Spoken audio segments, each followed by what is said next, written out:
അപ്പം ഇനി നമുക്ക് പഠിക്കാനുള്ളത് ടെസ്റ്റിംഗ് ഓഫ് ഹൈപ്പോത്തസിസ് ആണ്. ടെസ്റ്റിംഗ് ഓഫ് ഹൈപ്പോത്തസിസ് എന്ന് പറഞ്ഞു കഴിഞ്ഞാൽ നമ്മുടെ കയ്യിൽ ഒരു പോപ്പുലേഷൻ ഉണ്ടാവും അല്ലേ. ഒരു പോപ്പുലേഷൻ നിന്നും ഒരു സാമ്പിൾ എടുത്തിട്ടാണ് എപ്പോഴും ഒരു കാര്യം. നമുക്കൊരു പോപ്പുലേഷനിലെ മൊത്തത്തിൽ, ഒരു വലിയ പോപ്പുലേഷനെ മൊത്തത്തിൽ സ്റ്റഡി ചെയ്യാൻ നടക്കുന്ന കാര്യമല്ല. അപ്പോൾ നമ്മൾ എന്ത് ചെയ്യും, നമ്മൾ ഇതിനകത്ത് ചെറിയൊരു പോർഷൻ എടുക്കും. ഇതിനെ മൊത്തത്തിലുള്ളതിനാണ് പോപ്പുലേഷൻ എന്ന് പറഞ്ഞത്. ഇതിനെയാണ് സാമ്പിൾ എന്ന് പറയുന്നത്. അപ്പോൾ ഈ സാമ്പിളിനെ പഠിച്ചിട്ടാണ് നമ്മൾ എന്ത് ചെയ്യുക, നമ്മൾ കാര്യങ്ങൾ കൺക്ലൂഷൻസ് എടുക്കുന്നത്. അപ്പം ഈ സാമ്പിളിൽ നിന്ന് നമ്മൾ എന്തുണ്ടാക്കും, കൺക്ലൂഷൻസ് ഉണ്ടാക്കും. ആ കൺക്ലൂഷൻസ് പോപ്പുലേഷനിലും ഫോളോ ചെയ്യുമെന്ന് നമ്മൾ പറയും. അത് ശരിയാവാം തെറ്റാവും. അപ്പോൾ നമ്മൾ ഉണ്ടാക്കിയെടുത്ത് നമ്മൾ മുമ്പോട്ട് വയ്ക്കുന്ന ആ പ്രസ്താവനയാണ് ഹൈപ്പോത്തസിസ് എന്ന് പറയുന്നത്. ഒരു പോപ്പുലേഷൻ്റെ മേൽ നമ്മൾ പറയുന്ന പ്രസ്താവനയാണ് ഹൈപ്പോത്തസിസ് എന്ന് പറയുന്നത്. ആ ഹൈപ്പോത്തസിസ് ശരിയാണോ തെറ്റാണോ എന്ന് ചെക്ക് ചെയ്യുന്ന പ്രോസസ്സാണ് ടെസ്റ്റിംഗ് ഓഫ് ഹൈപ്പോത്തസിസ് എന്നുള്ളത് പറയുന്നത്. സിമ്പിളായിട്ട് കാര്യങ്ങളെല്ലാം മനസ്സിലായല്ലോ. ഇനി എന്താണ്, നമുക്കിപ്പോൾ ഇതിനകത്ത് ബേസിക് ഉപയോഗിക്കുന്ന പാരാമീറ്റേഴ്സ് നമുക്ക് നോക്കാം. പോപ്പുലേഷൻ്റെ കേസിൽ സാമ്പിളിൻ്റെ കേസിൽ അതിൻ്റെ സൈസിനെ ക്യാപിറ്റൽ എൻ എന്നും എന്നാൽ സാമ്പിളിൻ്റെ കേസിൽ സ്മോൾ എൻ എന്നാണ് കാണിക്കുന്നത്. ഇനി പോപ്പുലേഷൻ മീനിനെ മ്യൂ എന്നും സാമ്പിൾ മീനിനെ എക്സ് ബാർ എന്നുമാണ് കാണിക്കുന്നത്. പോപ്പുലേഷൻ്റെ വേരിയൻസിനെ സിഗ്മ സ്ക്വയർ എന്നും സാമ്പിളിൻ്റെ വേരിയൻസിനെ എസ് എന്നുമാണ് കാണിക്കുന്നത്. പോപ്പുലേഷൻ്റെ സ്റ്റാൻഡേർഡ് ഡീവിയേഷനെ സിഗ്മ എന്നും സാമ്പിളിൻ്റെ സ്റ്റാൻഡേർഡ് ഡീവിയേഷൻ എസ് എന്നുമാണ് കാണിക്കുന്നത്. ഇനി പോപ്പുലേഷൻ്റെ കേസിലുള്ള പ്രോബബിലിറ്റിനെ പി എന്നും സാമ്പിളിൻ്റെ കേസിലുള്ള പ്രോബബിലിറ്റിനെ പി ക്യാപ്പ് എന്നുമാണ് കാണിക്കുന്നത്. അപ്പോൾ ഇതിനെയാണ് പോപ്പുലേഷൻ്റെ കേസിൽ ഇത്രയും ആൾക്കാരെ വിളിക്കുന്ന പേരാണ് പാരാമീറ്റേഴ്സ്. സാമ്പിളിൻ്റെ കേസിൽ വിളിക്കുന്ന പേരാണ് സ്റ്റാറ്റിസ്റ്റിക്. ജസ്റ്റ് ഒന്ന് അറിഞ്ഞിരുന്നാൽ മാത്രം മതി. അപ്പോൾ ഇനി ഒരു സാമ്പിൾ ഫോളോ ചെയ്യുന്ന ഡിസ്ട്രിബ്യൂഷനെയാണ് സാമ്പിളിംഗ് ഡിസ്ട്രിബ്യൂഷൻ എന്ന് പറയുന്നത്. Distribution followed by a sample. ഒരു സാമ്പിൾ ഫോളോ ചെയ്യുന്ന ഡിസ്ട്രിബ്യൂഷൻ ഏതോ അതിനെയാണ് സാമ്പിളിംഗ് ഡിസ്ട്രിബ്യൂഷൻ എന്ന് പറയുന്നത്. ഇനി സ്റ്റാൻഡേർഡ് എറർ എന്ന് പറഞ്ഞു കഴിഞ്ഞാൽ standard deviation corresponding to sampling ഡിസ്ട്രിബ്യൂഷനാണ് സ്റ്റാൻഡേർഡ് എറർ എന്ന് പറയുന്നത്. ഓക്കെ ആണല്ലോ. Standard deviation of a sampling distribution, ഒരു സാമ്പിളിംഗ് ഡിസ്ട്രിബ്യൂഷൻ്റെ സ്റ്റാൻഡേർഡ് ഡീവിയേഷനാണ് സ്റ്റാൻഡേർഡ് എറർ എന്ന് പറയുന്നത്. ഓക്കെ. ഇനി മറ്റൊരു കാര്യം ബേസിക്കായിട്ട് നമ്മൾ അറിഞ്ഞിരിക്കേണ്ടത് പ്രോബ്ലം ചെയ്യുന്നതിന് മുമ്പ് n <= 30 ആണെങ്കിൽ നമ്മൾ അതിനെ വിളിക്കുന്ന പേരാണ് സ്മോൾ, അല്ലെങ്കിൽ n <30 ആണെങ്കിൽ നമ്മൾ ആ സാമ്പിളിനെ വിളിക്കും. നമ്മുടെ സാമ്പിൾ സൈസ് <30 ആണെങ്കിൽ സ്മോൾ സാമ്പിൾ എന്ന് വിളിക്കും. n <= 30 ആണെങ്കിൽ നമ്മൾ അതിനെ ലാർജ് സാമ്പിൾ എന്ന് വിളിക്കും. സ്മോൾ സാമ്പിൾ ആണെങ്കിൽ അവിടുത്തെ സാമ്പിളിംഗ് ഡിസ്ട്രിബ്യൂഷൻ എന്ന് പറയുന്നത് എപ്പോഴും നോർമൽ അത് ഞാൻ പിന്നെ പറഞ്ഞോളാം. ഓക്കെ. അപ്പോൾ ഇത്രയും കാര്യങ്ങൾ മനസ്സിലായല്ലോ. ഇനി സ്റ്റാൻഡേർഡ് എറർ കണ്ടുപിടിക്കുന്നതിനോടുള്ള ഫോർമുലയും കാര്യങ്ങളിലേക്കാണ് നമ്മൾ പോകുന്നത്. ഓക്കെ. ഇനി നോക്കുക, നമ്മൾ ഏത് ഡിസ്ട്രിബ്യൂഷൻ, സാമ്പിൾ ഫോളോ ചെയ്യുന്ന ഡിസ്ട്രിബ്യൂഷനാണ് സാമ്പിളിംഗ് ഡിസ്ട്രിബ്യൂഷൻ എന്ന് ഞാൻ ഓൾറെഡി പറഞ്ഞു അല്ലേ. അത് രണ്ട് രീതിയിൽ വരാം. ഒന്നെങ്കിൽ സാമ്പിളിന് നോർമൽ ഡിസ്ട്രിബ്യൂഷൻ ഫോളോ ചെയ്യാം, അല്ലെങ്കിൽ സാമ്പിളിന് ടി ഡിസ്ട്രിബ്യൂഷൻ ഫോളോ ചെയ്യാം.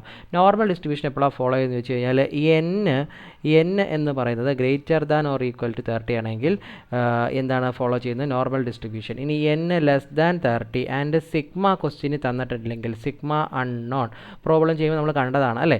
അൺനോൺ ആണെങ്കിൽ നമ്മൾ ടി ഡിസ്ട്രിബ്യൂഷൻ ഫോളോ ചെയ്യുമെന്ന് പറയും. ഓക്കെ. ഈ കേസിൽ z ആണുള്ളത്. അതിൻ്റെ വാല്യൂ എന്ന് പറയുന്നത് x bar minus mu not divided by standard error ആണ്. മ്യൂന്നിട്ടാലും കുഴപ്പമില്ല. ഇവിടെ ടി ആണുള്ളത്. This is equal to x bar minus mu not divided by standard error തന്നെയാണ്. ഇവിടെ ഒരു ഡിഗ്രീസ് ഓഫ് ഫ്രീഡം എന്നൊരു കോൺസെപ്റ്റ് ഉണ്ട്. n സൈസ് ഉള്ള ഒരു T distribution degrees of freedom എന്ന് പറയുന്നത് n-1 ആയിരിക്കും. ഈ രണ്ട് കാര്യമാണ് ഉള്ളത്. ഇനി സ്റ്റാൻഡേർഡ് എറർ കണ്ടുപിടിക്കാനുള്ള formulas. Standard error with if sigma തന്നിട്ടുണ്ടെങ്കിൽ സ്റ്റാൻഡേർഡ് എറർ കണ്ടുപിടിക്കാനുള്ള ഫോർമുല എന്ന് പറഞ്ഞാൽ σ/√n ചെയ്താൽ മതി. ഓക്കെ ആണല്ലോ. ഇനി രണ്ടാമത്തെ സ്റ്റാൻഡേർഡ് എറർ ഇഫ് സിഗ്മ തന്നിട്ടില്ല നമ്മുടെ കയ്യിലെങ്കിൽ s/√n ആണ്. മൂന്നാമത്തെ കേസിൽ നമുക്ക് p ആണ് തന്നിട്ടുള്ളതെങ്കിൽ സ്റ്റാൻഡേർഡ് എറർ, ഇപ്പോൾ if p is known, p ആണ് നമുക്ക് തന്നിട്ടുള്ളതെങ്കിൽ സ്റ്റാൻഡേർഡ് എറർ എന്ന് പറഞ്ഞാൽ എന്തായിരിക്കും, √PQ/n. അതിനകത്ത് ഈ രണ്ട് ഫോർമുലയാണ് ഇമ്പോർട്ടൻ്റ് ആയിട്ട് നിങ്ങൾ ഓർത്തിരിക്കേണ്ടത്. ഓക്കെ ആണല്ലോ. ശരി. ഇനി നമുക്ക് അടുത്തൊരു കാര്യത്തിലേക്ക് പോവാം.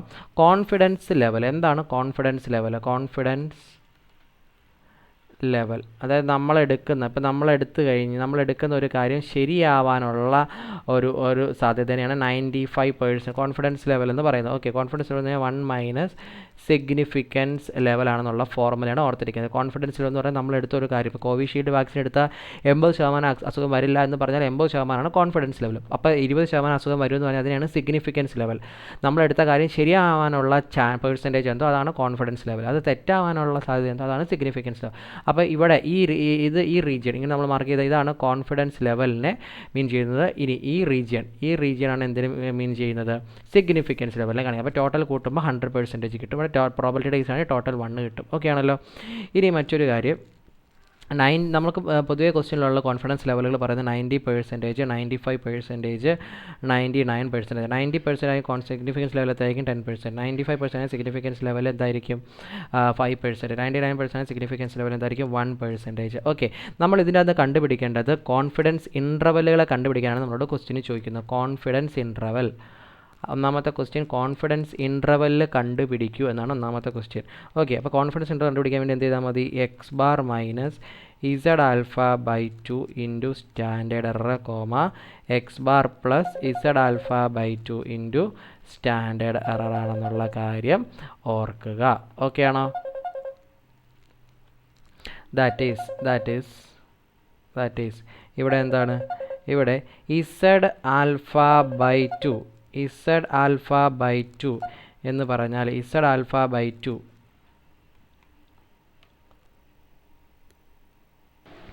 അപ്പോൾ കോൺഫിഡൻസ് ഇൻ്റർവെൽ കണ്ടുപിടിക്കാൻ വേണ്ടിയിട്ടാണ് പ്രോബ്ലം ഉള്ളത്. അപ്പോൾ ഇസഡ് ആൽഫ ബൈ 2 എന്ന് പറഞ്ഞാൽ എന്താണ് മക്കളെ, is the value that probability of minus Z alpha by 2 less than Z alpha by 2 equal to 1 minus alpha ആകുന്നത്. ഒന്നുമില്ല മക്കളെ, അതാ ഇത്രേ ഉള്ളൂ. നമുക്ക് ഇവിടെ പ്രോബബിലിറ്റി എന്താണെന്ന് തരും. ഓക്കെ, പ്രോബബിലിറ്റി അറിയാം, അതിന് കറസ്പോണ്ടിങ് ആയിട്ടുള്ള വാല്യൂ നമ്മൾ കണ്ടുപിടിക്കണം. ഓക്കെ, വാല്യൂ നമ്മൾ കണ്ടുപിടിക്കണം. അപ്പോൾ ഒന്നുമില്ല, കുറച്ച് വാല്യൂസ് നമ്മളൊന്ന് മനസ്സിലാക്കിയിരുന്നാൽ മതി. ഇവിടെ ഒരു കാര്യം അറിയേണ്ടത്, ഈ ഇസഡ് ആൽഫ ബൈ 2 ഇത് വരുന്ന ഈ റീജിയനിൽ, ഈ ഡിറ്റർമൈൻ ചെയ്ത ഈ റീജിയനെ വിളിക്കുന്ന പേരാണ്, ഓക്കെ, അതായത് ഈ റെഡ് മാർക്ക് ചെയ്തിരിക്കുന്ന റീജിയനെ വിളിക്കുന്ന പേരാണ് ക്രിട്ടിക്കൽ റീജിയൻ. ഓക്കെ, ഇതിനെ വിളിക്കുന്ന പേരാണ് അക്സെപ്റ്റൻസ് റീജിയൻ. ഇതെന്താണ്, റിജക്ഷൻ റീജിയൻ അല്ലെങ്കിൽ ക്രിട്ടിക്കൽ റീജിയൻ എന്നുള്ള കാര്യം മനസ്സിലാക്കുക. ഓക്കെ, അപ്പോൾ ഇതിൻ്റെ വാല്യൂസ് എല്ലാം കൂടെ ചേർത്ത് നമുക്ക് അവസാനം നോക്കിയാൽ മതി. ടേബിൾ വാല്യൂസ് എന്ന് പറഞ്ഞൊരു സാധനം കാണാനുണ്ട്, അന്നേരം നമുക്ക് കാണാം. ഓക്കെ, അപ്പോൾ അടുത്ത് നമുക്ക് ടെസ്റ്റിംഗ് ഓഫ് ഹൈപ്പോത്തസിസിലേക്ക് പോവാം. ടെസ്റ്റിംഗ് ഓഫ് ഹൈപ്പോത്തസിസ് ആണ് നമുക്ക് ഇനി കാണാനുള്ളത്. ടെസ്റ്റിംഗ് ഓഫ് ഹൈപ്പോത്തസിസ് ഒന്നുമില്ല, ടെസ്റ്റിംഗ് ഓഫ് ഹൈപ്പോത്തസിസ്. ഇവിടെ നമ്മൾ എന്താണ്, ഒരു നൾ ഹൈപ്പോത്തസിസ് ഉണ്ടാക്കുക. നൾ ഹൈപ്പോത്തസിസ് എന്ന് പറഞ്ഞാൽ നമുക്ക് ക്വസ്റ്റ്യനിൽ തരുന്ന കാര്യത്തിന് തന്നെയാണ് നമ്മൾ നൾ ഹൈപ്പോത്തസിസ് എടുക്കുന്നത്. ഇനി ആൾട്ടർനേറ്റ് ഹൈപ്പോത്തസിസ് എന്ന് പറഞ്ഞാൽ അതിൻ്റെ ഓപ്പോസിറ്റ് ആയിട്ടുള്ള കാര്യം, അതിന് നമ്മൾ H1 ആണ് ഡിനോട്ട് ചെയ്യുന്നത്. അത് mu naught equal to mu naught ആവാം, അല്ലെങ്കിൽ mu greater than mu naught ആവാം, അല്ലെങ്കിൽ mu less than mu naught എന്നാവാം. Mu naught equal to mu not എന്ന് പറഞ്ഞാൽ ഇതിന് നമ്മൾ 2 tail എന്ന് വരും. അതായത് ഈ ഫിഗർ പോലെ രണ്ട് ഭാഗത്തേക്കും റിജക്ഷൻ റീജിയൻ ഉണ്ടെങ്കിൽ അതിനെ 2 tail എന്നാണ് വിളിക്കുക. ഓക്കെ, ഇനി അല്ലെങ്കിൽ നമ്മൾ അതിനെന്ത് വിളിക്കും, 1 tail എന്ന് വിളിക്കും. ഇത് രണ്ടിൽ ഏത് വന്നാലും 1 tail എന്നാണ് പറയുന്നത്. one tail. ഓക്കെ, ഓക്കെ, അപ്പം നൾ ഹൈപ്പോത്തസിസും ആൾട്ടർനേറ്റ് ഹൈപ്പോത്തസിസും ഉണ്ടാക്കുന്ന കാര്യങ്ങളെ പറ്റിയാണ് നമ്മൾ ടെസ്റ്റിംഗ് ഓഫ് ഹൈപ്പോത്തസിസിൽ ആദ്യം നോക്കാം. ടെസ്റ്റിംഗ് ഓഫ് ഹൈപ്പോത്തസിസ് എന്ന് പറഞ്ഞാൽ നമ്മൾ ഉണ്ടാക്കിയ ഹൈപ്പോത്തസിസ് ശരിയാണോ തെറ്റാണോ എന്ന് ചെക്ക് ചെയ്യാൻ പോവുക. Null hypothesis, alternate hypothesis. Null hypothesis എന്ന് പറഞ്ഞാൽ നമ്മുടെ പ്രസ്താവനയാണ് നൾ ഹൈപ്പോത്തസിസ് എടുക്കുന്നത്. അതിൻ്റെ ഓപ്പോസിറ്റ് ആയിട്ടുള്ള കാര്യം ആൾട്ടർനേറ്റ് ഹൈപ്പോത്തസിസ്. അപ്പോൾ ഇത് അക്സെപ്റ്റ് ചെയ്യുമോ റിജക്റ്റ് ചെയ്യണോ എന്നുള്ളത് നമ്മളിതാണ് നോക്കുന്നത്, ഇവിടെ നോക്കുന്നത്. ഇനി നമ്മൾ അറിയേണ്ടത് ലെവൽ ഓഫ് സിഗ്നിഫിക്കൻസ് എന്താണെന്നുള്ളത്. ലെവൽ ഓഫ് സിഗ്നിഫിക്കൻസ് എന്ന് പറഞ്ഞാൽ the probability of rejecting A null hypothesis. The probability of rejecting a null hypothesis when it is true എന്നുള്ളതാണ് എന്ത് ലെവൽ ഓഫ് സിഗ്നിഫിക്കൻസിൻ്റെ ഡെഫിനിഷൻ. ഓക്കെ, അപ്പം ആ ഒരു ഡെഫിനിഷൻ മാത്രം ഒന്ന് പഠിച്ചു വെച്ചാൽ മതി. ഇനി എററുകൾ, അപ്പം നമ്മുടെ ടെസ്റ്റിംഗ് ഓഫ് ഹൈപ്പോത്തസിസിൻ്റെ അകത്ത് നമ്മൾ ഈ കാര്യം ഇവാലുവേറ്റ് ചെയ്യുമ്പോൾ, അതായത് നമ്മൾ എടുത്തിരിക്കുന്ന പ്രസ്താവന ശരിയാണോ തെറ്റാണോ എന്ന് ഇവാലുവേറ്റ് ചെയ്യുമ്പോൾ നമുക്ക് തെറ്റുകൾ സംഭവിക്കാം. അതിനെയാണ് എറർ എന്ന് പറയുന്നത്. Error means the mistake that happen while testing the hypothesis is basically called as error. Error രണ്ട് തരത്തിലുണ്ട്, type 1 error and type 2 error എന്നുള്ളത്. ഓക്കെ, ഞാൻ ഓൾറെഡി നമ്മൾ ക്ലാസ്സിൽ കഴിഞ്ഞ ദിവസം ഡിസ്കസ് ചെയ്തതാണ്. ടൈപ്പ് 1 എന്ന് പറഞ്ഞാൽ എന്താണ്, ഒരു ടേബിൾ വരച്ച് ജസ്റ്റ് കാണിക്കാവുന്നതേ ഉള്ളൂ. ഇവിടെ എന്താണ്, ഇവിടെ ഞാൻ അക്സെപ്റ്റ് H0, ഞാൻ റിജക്റ്റ് H0. ഇവിടെ എന്താണ്, ഇവിടെ H0 true, H not true ആവുന്ന സാഹചര്യം. Okay, H not true, H not false ആവുമ്പോൾ. ഓക്കെ, രണ്ട് സാഹചര്യം നമ്മളെടുത്ത നൾ ഹൈപ്പോസിസ് തെറ്റാവാം ശരിയാവാം. ഇനി ഇനി നമ്മളത് പരിഗണിക്കുമ്പോൾ നമുക്ക് അക്സെപ്റ്റ് ചെയ്യാം, പ്രൊജക്റ്റ് ചെയ്യാം. ഈ രണ്ട് സാഹചര്യവും ചേർത്തിണക്കിക്കൊണ്ടാണ് അക്സെപ്റ്റൻസ് ടൈപ്പ് ഓണറും ടൈപ്പ് ഇടറും പറയുന്നത്. അതൊക്കെ നോക്കാം. എച്ച് നോട്ട് ട്രൂ ആകുമ്പോൾ അതിനെ നമ്മൾ അക്സെപ്റ്റ് ചെയ്യുകയാണെങ്കിൽ there is no mistake. Okay, നമ്മൾ ചെയ്ത പ്രവർത്തനം കറക്റ്റാണ്. ഇനി എച്ച് നോട്ട് ട്രൂ ആകുമ്പോൾ അതിനെ റിജക്റ്റ് ചെയ്ത് കഴിഞ്ഞാൽ നമ്മൾ ആദ്യത്തെ എറർ തെറ്റ് നമ്മുടെ ഭാഗത്ത് നിന്ന് വന്നു, അതിനെയാണ് ടൈപ്പ് 1 എറർ എന്ന് പറയുന്നത്. ഓക്കെ ആണല്ലോ. എച്ച് നോട്ട് ഫോൾസ് ആയിരിക്കും അത് അക്സെപ്റ്റ് ചെയ്യുമ്പോൾ വീണ്ടും നമ്മുടെ ഭാഗത്തുള്ള മിസ്റ്റേക്കാണ്, അതിനെയാണ് ടൈപ്പ് 2 എറർ എന്ന് പറയുന്നത്. ഓക്കെ, അതായത് accepting H not when it is false is called type 2 error, rejecting H not when H not is true is called type 1 error. അത്രയും എൻ്റെ ഡെഫിനേഷൻ ആയിട്ട് എഴുതാനുള്ളത്. ഓക്കെ, ഇവിടെ എന്ന് പറഞ്ഞാൽ എന്താണ് കറക്റ്റ് ഡിസിഷൻ അല്ലെങ്കിൽ നോ എറർ, നോ മിസ്റ്റേക്ക് എന്നൊക്കെ പറയാം. No mistake. അപ്പോൾ ഇതാണ് ടൈപ്പ് 1 എറർ, ടൈപ്പ് 2 എറർ എന്ന് പറയുന്നത്. ഇനി നമുക്ക് ടു ടൈൽഡ് ടെസ്റ്റിൻ്റെ കേസ് നമ്മൾ ജസ്റ്റ് ഒന്ന് എടുക്കുന്നു. ഓക്കെ, ടു ടൈൽഡ് ടെസ്റ്റ് എന്ന് പറയുമ്പോൾ ഇവിടെ നമ്മളിങ്ങനെ മാർക്ക് ചെയ്തില്ലേ, ഇതിനെയാണ് നമ്മൾ 95% എന്ന് പറയുന്നത്, അല്ലെങ്കിൽ 0.95 പ്രോബബിലിറ്റി ഇനത്തിൽ നമ്മൾ പറയും. അപ്പോൾ നമ്മൾ ഈ മാർക്ക് ചെയ്യുന്ന റീജിയൻ ഉണ്ടല്ലോ, ഈ റീജിയണല്ലേ, ഈ രണ്ട് റീജിയനും കൂടെ ആഡ് ചെയ്ത് എത്ര കിട്ടും? നമുക്ക് ആ 5% അല്ലെങ്കിൽ 0.05 എന്നുള്ള ആ വാല്യൂ കിട്ടും. ഈ റീജിയനെ വിളിക്കുന്ന പേരാണ് അക്സെപ്റ്റൻസ് റീജിയൻ. ഈ റീജിയനെ രണ്ടും ചേർത്ത് വിളിക്കുന്ന പേരാണ് റിജക്ഷൻ റീജിയൻ എന്നുള്ളത്. ഓക്കെ, അപ്പോൾ ക്രിട്ടിക്കൽ റീജിയൻ എന്താണെന്നുള്ള കാര്യം മനസ്സിലായല്ലോ. 1 ടൈൽഡ് ടെസ്റ്റ്. ഇനി നമുക്ക് 2 ടൈൽ അല്ല, ടെസ്റ്റ് 1 ടൈൽ ആണെന്നുണ്ടെങ്കിൽ അതായത് ഇങ്ങനെയാണ് ഇരിക്കുന്നതെന്ന് വിചാരിച്ചു. അതായത് നമ്മുടെ ഇസഡ് ആൽഫ, അതായത് നമുക്ക് ഇവിടെ മാത്രമേ പോർഷൻ ഉള്ളൂ. ഇത് നോക്കി, ഇത് സീറോയുടെ ലെഫ്റ്റ് പാർട്ടല്ലേ, അപ്പോൾ ഇത് ലെഫ്റ്റ് പാർട്ട് ആകുമ്പോൾ ഇതിനെ നമ്മൾ മൈനസ് ഇസഡ് ആൽഫ എന്നാണ് മാർക്ക് ചെയ്യുന്നത്. ഇനി ഇതുപോലെ തന്നെ മറ്റൊരു ഡേറ്റ വരാം, ഇങ്ങനെ നമ്മുടെ റൈറ്റ് പാർട്ടിലാണ്, ഇവിടെയാണ് ഇസഡ് ആൽഫ എങ്കിൽ, അപ്പോൾ ഇതെന്താണ്? ഇത് ലെഫ്റ്റ് 1 ടൈലാണ്, ലെഫ്റ്റ് 1 ടൈൽ എന്നുള്ള കേസാണ് ഇതെന്ന് പറഞ്ഞാൽ എന്താണ്? Right 1 tile. ഞാനിത് ഓൾറെഡി നിങ്ങൾക്ക് എല്ലാം ഡീറ്റെയിൽഡ് പറഞ്ഞു തന്നിട്ടുണ്ട്. നമുക്കിതൊന്നും അല്ല ഫോക്കസ് ചെയ്യേണ്ടത്. നമുക്കപ്പോൾ ഇതിനെല്ലാം ബേസ് ചെയ്തുള്ള ടേബിൾ വാല്യൂലാണ് ഫോക്കസ് ചെയ്യേണ്ടത്. ആ table value level of significance വെച്ചിട്ട് പഠിച്ചാൽ മാത്രം മതി. ഓക്കെ, അത് 1% ആകുമ്പോൾ 1% ആകുമ്പോൾ 5% ആകുമ്പോൾ 5%. ഓക്കെ, 5% ആകുമ്പോൾ പിന്നെ 10% ആകുമ്പോൾ. ഓക്കെ ആണല്ലോ. 2 ടൈൽ ആണെങ്കിൽ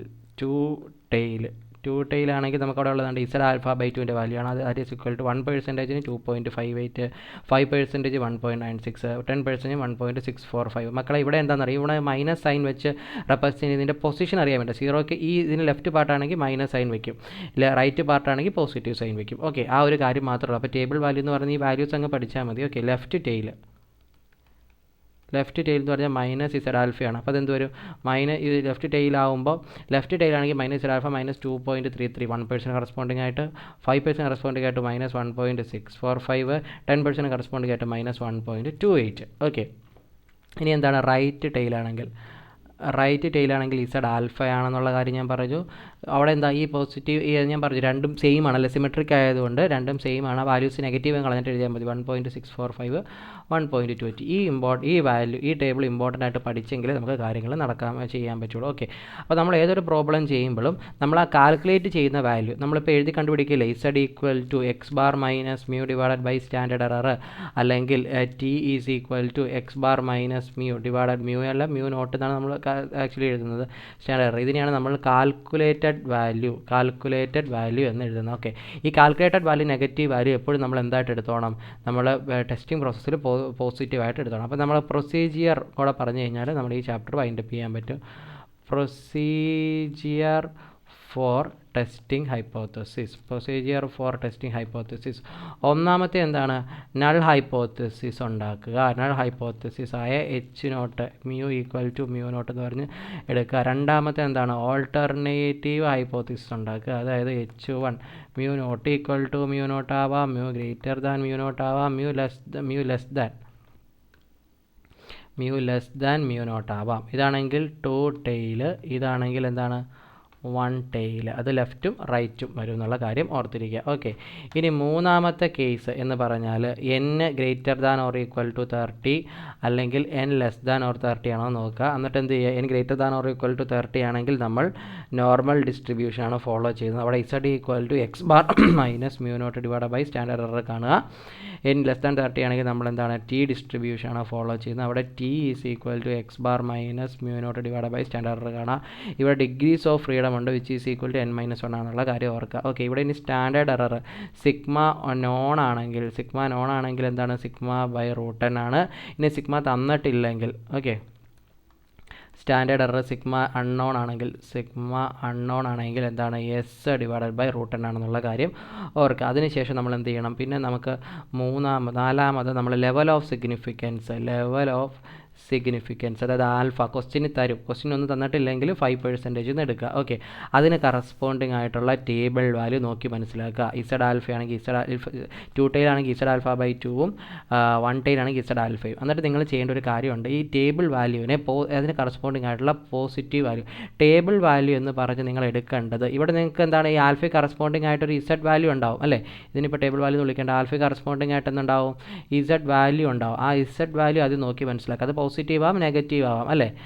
അതിൽ നിന്ന് നിങ്ങൾ ടേബിൾ വാല്യൂ ആയിട്ട് എടുക്കേണ്ടത് corresponding positive value Z α/2 or Z alpha positive sign ഉള്ളി. ഓക്കെ ആണല്ലോ. ഇനി അതിനുശേഷം ചെയ്യേണ്ടത് അഞ്ചാമത്തെ സ്റ്റെപ്പാണ് ഇതിൻ്റെ ഫൈനൽ സ്റ്റെപ്പാണ് ഇതിൻ്റെ കൺക്ലൂഷൻ എന്ന് പറയുന്നത്. കൺക്ലൂഷനിൽ ചെയ്യുന്നുണ്ട് നമ്മൾ കാൽക്കുലേറ്റഡ് വാല്യൂ, ഇവിടെ കാൽക്കുലേറ്റഡ് വാല്യൂ കാണില്ലേ, കാൽക്കുലേറ്റഡ് വാല്യൂ പോസിറ്റീവ്. ഇതിൻ്റെ ഒപ്പം തന്നെ ഒരു കാര്യമുണ്ട്, കാൽക്കുലേറ്റഡ് വാല്യൂ എന്ന് പറഞ്ഞാൽ മേളിൽ കണ്ടുപിടിച്ചിരുന്ന വാല്യൂ ഇസഡ് അല്ലെങ്കിൽ ടി, അതും പോസിറ്റീവ് സൈൻ മാത്രമേ എടുക്കാവുള്ളൂ. ഇനി നോക്കുക, calculated value less than table value ആണോ നോക്കുക. ആണെങ്കിൽ calculated value less than table value ആണെങ്കിൽ എന്ത് ചെയ്യുക, അക്സെപ്റ്റ് H0 അല്ലെങ്കിൽ അതർവൈസ് റിജക്റ്റ് H0. ഇതാണ് നമ്മളൊരു പ്രോബ്ലം ചെയ്യുമ്പോൾ ഉള്ള പ്രോസസ്സ് എന്ന് പറയുന്നത്. അപ്പോൾ ഇത്രയാണ് 5th മൊഡ്യൂൾ എന്നുള്ളത്. Okay, thank you.